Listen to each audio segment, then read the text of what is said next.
के खास कार्यक्रम पावर सेंटर में सप्ताह की चटपटी और रोचक खबरों के साथ हाजिर हूं मैं।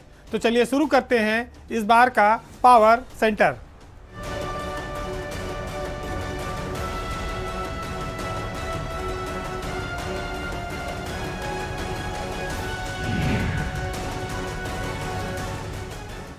यूपी में ब्यूरोक्रेट्स के कारनामे एक से बढ़कर एक हैं।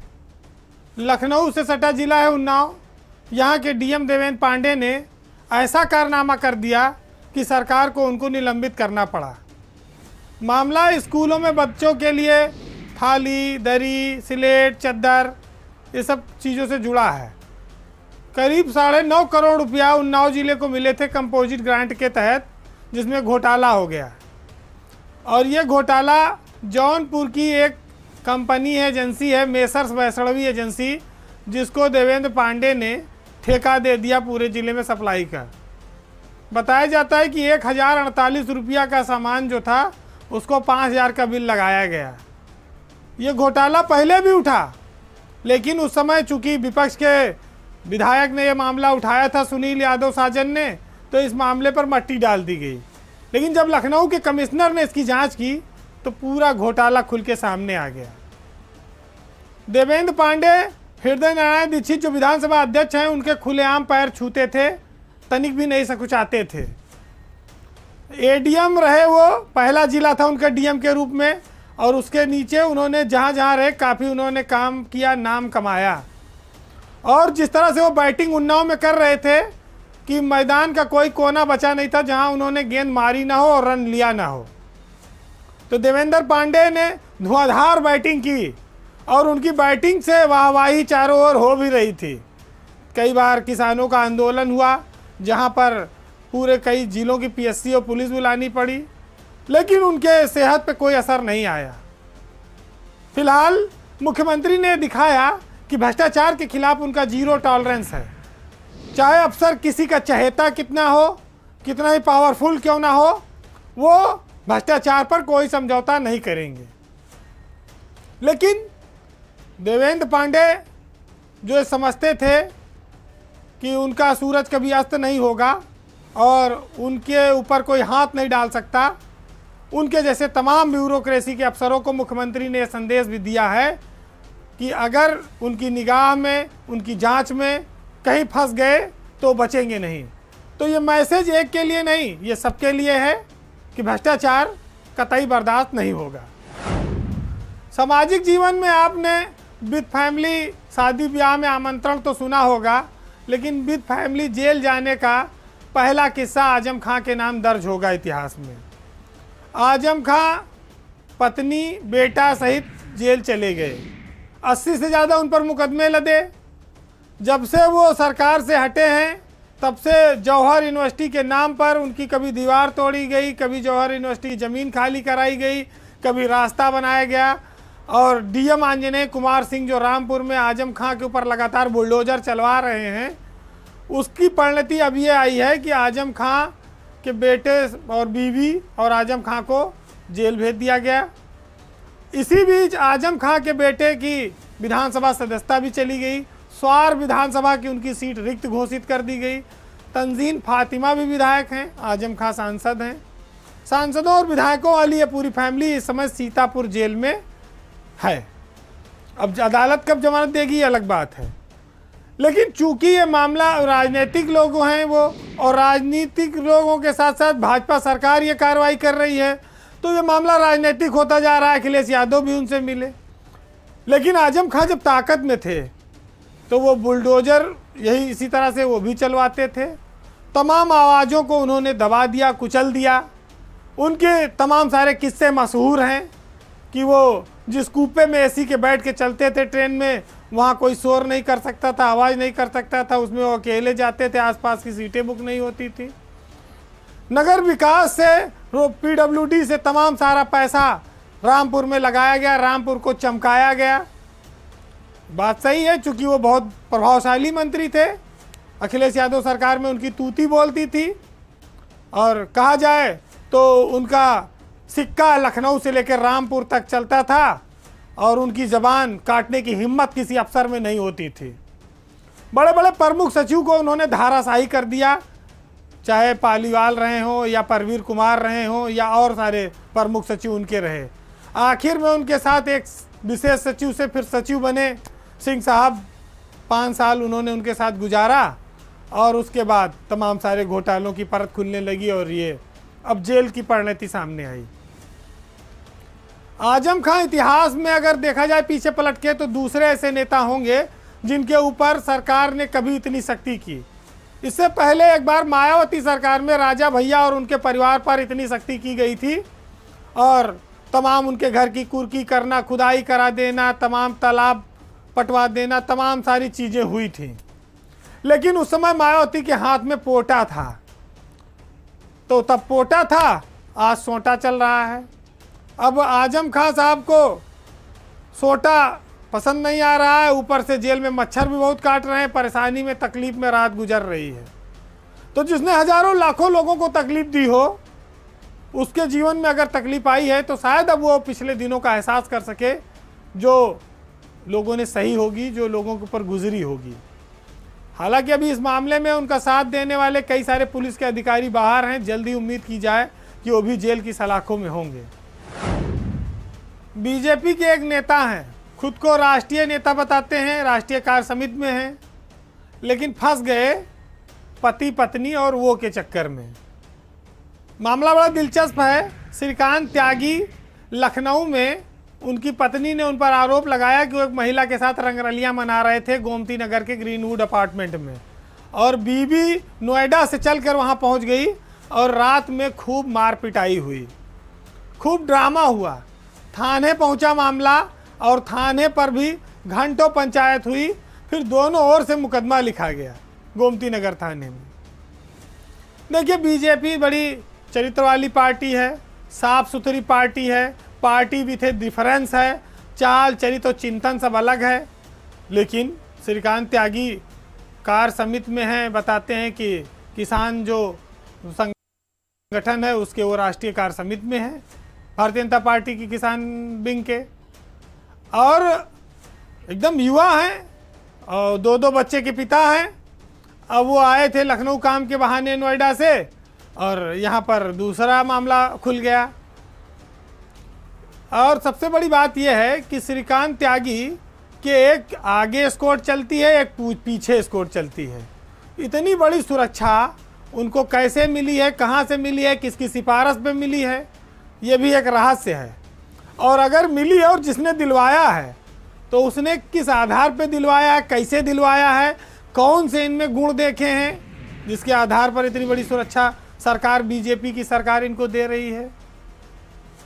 मोहब्बत करना बुरी बात नहीं है, लेकिन बीवी के रहते मोहब्बत करना गलत है। अगर आप शादीशुदा नहीं हैं, तलाकशुदा हैं, तो आप एडल्ट हैं, आप किसी के साथ भी रहिए। लेकिन 2 बच्चों के बाप हैं, बीवी से बता रहे हैं कि लखनऊ जा रहे हैं पार्टी के काम से, यहाँ रंगरलियों में लिप्त हैं, रंगे हाथ पकड़ गए, पूरी कॉलोनी के लोग जुटे, हंगामा हुआ। थाने पर भी सोसाइटी के लोगों ने आरोप लगाया कि साहब ये गंदगी हम लोग कब तक देखें, बर्दाश्त करें, ये ड्रामा, ये बवाल। लेकिन एक दूसरे पे आरोप प्रत्यारोप लगाते रहे। अब बीजेपी को ये देखना चाहिए कि उनके यहाँ किस तरह के नेता हैं जो राष्ट्रीय कार्य समिति में भी आ जाते हैं और किस तरह से पार्टी के नाम पर दाग लगा रहे हैं और उन्हें इतनी सुरक्षा क्यों मिली हुई है।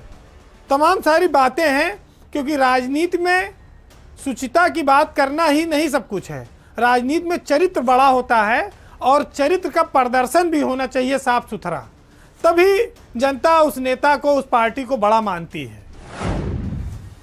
हमारे यहाँ बचपन से जब हम लोग पढ़ाई करते हैं तो कॉपी के पन्ने पलटते समय अक्सर उंगली अपने मुंह में लगा लेते हैं, फिर पलटते हैं। ये बात सही है कि इससे तमाम बार वायरस फैलने का खतरा हो जाता है। जब दुनिया में कोरोना वायरस से डर फैला हुआ है, चाइना के इस वायरस ने तो कई सारे देशों को अपनी चपेट में लिया है, तो ऐसे में रायबरेली के सीडीओ अभिषेक गोयल ने एक शानदार और अच्छा फरमान जारी किया। हालांकि वो फरमान थोड़ा इसलिए अजब है क्योंकि हम उसके आदी नहीं हैं। उन्होंने कहा कि भाई जो फाइलों को हम लोग पलटते समय थूक लगाते हैं, बार बार उंगली लगाते हैं मुंह में, ये ना करें। इससे जो है इन्फेक्शन फैलने का खतरा रहता है।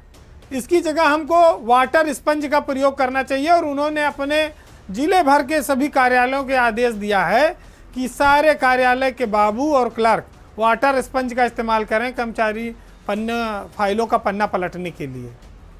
अच्छी बात है, अच्छी आदत की पहल की है, स्वच्छता होगी इससे। निश्चित ही सीडीओ अभिषेक गोयल की इस पहल की सराहना होनी चाहिए। लेकिन अब हमारे देश की समस्या ये है साहब कि हमारी आदतें हैं कि उतनी बिगड़ी हुई हैं कि दिल है कि मानता ही नहीं है, वो अपने आप चला जाता है। अच्छा, वाटर स्पंज एक आएगा, पूरा ऑफिस यूज करने लगेगा, कोई छुपा देगा, कोई गिरा देगा, कोई पानी फेंक देगा। तो बड़े सारी विचित्रताओं का ये देश है और बड़ी सारी विचित्रताओं से यहाँ सारी चीज़ें चलती हैं। लेकिन किसी अधिकारी ने अच्छी पहल की है तो उसको भी समाज के लोगों को पता लगना चाहिए कि हम अगर सरकारी कार्यालय में काम कर रहे हैं, सरकारी कार्यालय के कागज़ को उठाकर इधर उधर रख रहे हैं तो उससे भी हमें इन्फेक्शन हो सकता है, उसकी भी साफ़ सफाई ज़रूरी है। हालांकि थूक शब्द का इस्तेमाल थोड़ा अजीब लगता है, लेकिन ये प्रायः होता रहा है और सीडीओ ने अपने पूरे ज़िले में तो इसे लागू करने की कोशिश की है। लेकिन अगर पूरे प्रदेश में व्यवस्था लागू हो तो लाखों लाख कर्मचारी हैं यूपी में, तो उनका भी भला होगा, उनको भी इन्फेक्शन से बचाव होगा। और कहा जाता है, देखिए, prevention is better than cure. जब वायरस इतना धमाका मचाए हुए है कोरोना, तो कम से कम यहाँ कुछ करो ना। यहाँ के लोग तो अपने जो कर्मचारी हैं, अधिकारी हैं, अगर ये करने लगे तो कम से कम फाइलें भी स्वच्छ रहेंगी, साफ रहेंगी और बीमारी से भी कर्मचारी बचे रहेंगे। आवारा पशुओं और सांड को लेकर देखिए आए दिन चर्चा होती रहती है, लेकिन बीजेपी के एक विधायक हैं, वो सांड से इन दिनों बहुत ज़्यादा परेशान हैं। परेशान इसलिए है कि सांड जो हैं वो उनके इलाके में भैंसों पर बुरी नज़र रखते हैं और उनको परेशान करते हैं, रात में मारते हैं उनको, भैंसों को। सांड के मामला ये हर्रैया जो बस्ती ज़िले में विधानसभा है उसके विधायक बीजेपी से हैं अजय सिंह, उन्होंने उठाया। मामला ये था कि विधानसभा में बजट पर अभिभाषण पर चर्चा चल रही थी, अजय सिंह को भी बोलने का मौका मिला तो उन्होंने सरकार की उपलब्धियां बताई। लेकिन सरकार से कहा, साहब हमारा एक अनुरोध है, हमारे इलाके में सांड बहुत तंग कर रहे हैं भैंसों को और भैंसों को जबरिया परेशान करते हैं। कई भैंसों के बच्चे गिर गए, कई भैंसें चोटिल हो गई। अजय सिंह के इस डिमांड से, इस समस्या से विधानसभा में जो महिला विधायक बैठी थी बहुत सब निकल के बाहर चली गई, शर्मा गई। और लेकिन वो रुके नहीं, उन्होंने कहा नहीं, देखिए ये हमारे इलाके की बहुत जेन्युइन समस्या है, कई सारे गांव के लोग किसान परेशान हैं, कई की भैंसें मर गई, चोट खा गई, कई की भैंसों के बच्चे गिर गए। अब सांड जो है गाय की बजाय भैंसों पर अटैक कर रहे हैं, तमाम सारी। अब विधायक जी की ये विचित्र समस्या पूरे सदन में ठाके लगाने लगे लोग। अब लोग समझ में नहीं आ रहा, अच्छा पीठ की भी समझ में नहीं आ रहा कि इस पर क्या व्यवस्था दी जाए, सांडों पर कैसे कंट्रोल किया जाए। अब सांड वैसे भी इतना ताकतवर होता है कि कोई आसानी से उसको नियंत्रित ही नहीं कर सकता। बहरहाल सरकार के पास सांडों के नियंत्रण की कोई बहुत अधिक व्यवस्था नहीं है। अध्यक्ष जी ने, पीठ ने समझाया कि भाई बैठिए, आपकी समस्या दिखवाई जाएगी।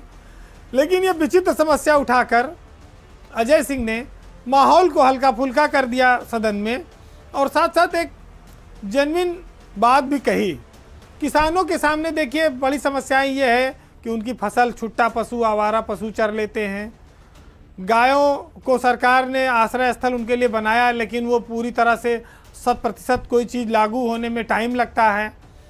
अजय सिंह अपने इलाके की बात थी, वो कहने की हिम्मत जुटा पाए, नहीं तो यहाँ सांड लोगों को मारते हैं, लोगों को चोटिल करते हैं। भैंस ही क्यों, सांड तो गाय को भी मारते हैं, आदमी को भी मारते हैं, बाजार में तमाम लोगों को गाड़ियों से भिड़ जाते हैं, रिक्शा उलट देते हैं, ठेला गिरा देते हैं। सांड कोई मामूली जीव है जो उन्हें आसानी से काबू किया जा सकता है। ये तो भला हो अजय सिंह का कि उन्होंने कहा कि भाई सांड पे कंट्रोल करे सरकार। बहरहाल अब उनकी डिमांड कैसे पूरी होगी, देखिए सरकार क्या रास्ता निकालती है। यूपी की ब्यूरोक्रेसी में कई सारे ऐसे अफसर हैं जो सरकार के हिसाब से नहीं, अपनी मर्जी से चलते हैं। सरकार कोई भी हो वो अपने तौर तरीके नहीं छोड़ते हैं और सरकार की आंख पर ऐसा चश्मा चढ़ाते हैं कि वो उसके इतर देख भी नहीं पाती है। चाहे मायावती की सरकार हो, अखिलेश यादव की सरकार हो या योगी की सरकार। वित्त विभाग ऐसा विभाग रहा है जिसने हरदम सरकारों के सामने कोई ना कोई मुसीबत खड़ी की है। योजनाओं पर सही से अमल नहीं हो पाया, सही समय पैसा नहीं लाट हो पाया, लेकिन साहब पर कोई असर नहीं पड़ता। अब वित्त विभाग में इस समय जो एसीएस रैंक के अफसर हैं संजीव मित्तल, वो भी उनके भी तमाम अंदाज निराले हैं। दो सचिव रहे उनके साथ, वो नहीं टिक पाए। कोई विशेष सचिव ज़्यादा दिन नहीं टिक पाता। बजट बनाने से लेकर ट्रांसफ़र पोस्टिंग तक सब साहब अकेले खुदे कर लेते हैं। स्पेशलिटी उनमें बहुत है, अकेले हर चीज़ निपटा लेते हैं। लेकिन चर्चा इस बात की है कि उनके इस निपटाने के चक्कर में सरकार कई मोर्चों पे निपट जा रही है। सरकार को जिस समय जिस योजना पर धड़ल्ले से अमल करना चाहिए वो वित्त की अड़ंगेबाजी और पेच में फंस जाती है। हालांकि मित्तल साहब की में कला ऐसी है कि वो सरकार को समझाने में सफल हो जाते हैं हर बार। अब तमाम सारी बातें हैं। इससे पहले देखिए अखिलेश यादव सरकार में भी एक वित्त सचिव थे जिनको मिश्रा जी, जिनको हटाकर फिर भटनागर साहब को लाया गया, तब कुछ गाड़ी तेज आई। ऐसे ही अब यहाँ पिछले काफ़ी समय से मित्तल साहब का चल रहा है जलवा। तो समस्या ये है कि सरकार की जो योजनाएं वो ज़्यादा ज़रूरी हैं, उनका लाभ जनता को मिले वो ज़्यादा ज़रूरी है, या किसी अफसर का अहम या उसका अड़ंगा या बात बात पर फाइल पर उसकी कमी निकालना। तमाम सारे मंत्री परेशान हैं, उनके विभागों के प्रोजेक्ट लगे रहते हैं। मुख्यमंत्री के यहाँ शिकायत तक हुई, लेकिन साहब जस के तस बरकरार हैं। थक हार चुके लोग अब यही कह रहे हैं कि अब तो लगता है कि साहब भी सरकार के साथ ही जाएंगे, उससे पहले तो इनका जाना मुश्किल है। लेकिन अफसर अपनी हठधर्मिता में कई बार सरकार का इतना ज़्यादा नुकसान कर देते हैं कि उसके परिणाम चुनाव में जब परिणाम आता है तब पता चलता है। तो ऐसे में समय रहते अफसरों को पहचान करना, क्योंकि ब्यूरोक्रेसी जो है वो सरकार के लिए बाधा नहीं है, सरकार की इमेज को ख़राब करने के लिए नहीं बनाई गई। सरकार के काम को तेज़ी से लागू करने के लिए है, जनता को उसका 100% लाभ देने के लिए है, योजनाओं पर तेज़ी से अमल के उनके धरातल पर उतारने के लिए है, और धरातल पर कितना काम हो रहा है उसका भौतिक सत्यापन करने के लिए। लेकिन जब सरकारी चश्मा ऐसा हो जाता है कि कई बार चाह कर भी चीज़ें साफ नहीं देख पाते हैं सत्ता में बैठे हुए लोग, तो जनता चुनाव परिणाम के माध्यम से उनकी आंखें खोलती है। तो हम उम्मीद करें कि सरकार ऐसे लोगों पर जल्दी ही कठोर कार्रवाई करेगी और जो योजनाएं हैं, जो व्यवस्था है, जो परसेप्शन बन रहा है उसको बदलेगी। बहरहाल इस बार के पावर सेंटर में इतना ही। अगले सप्ताह आपसे फिर मुलाकात होगी कुछ रोचक और चटपटी खबरों के साथ। तब तक के लिए नमस्कार।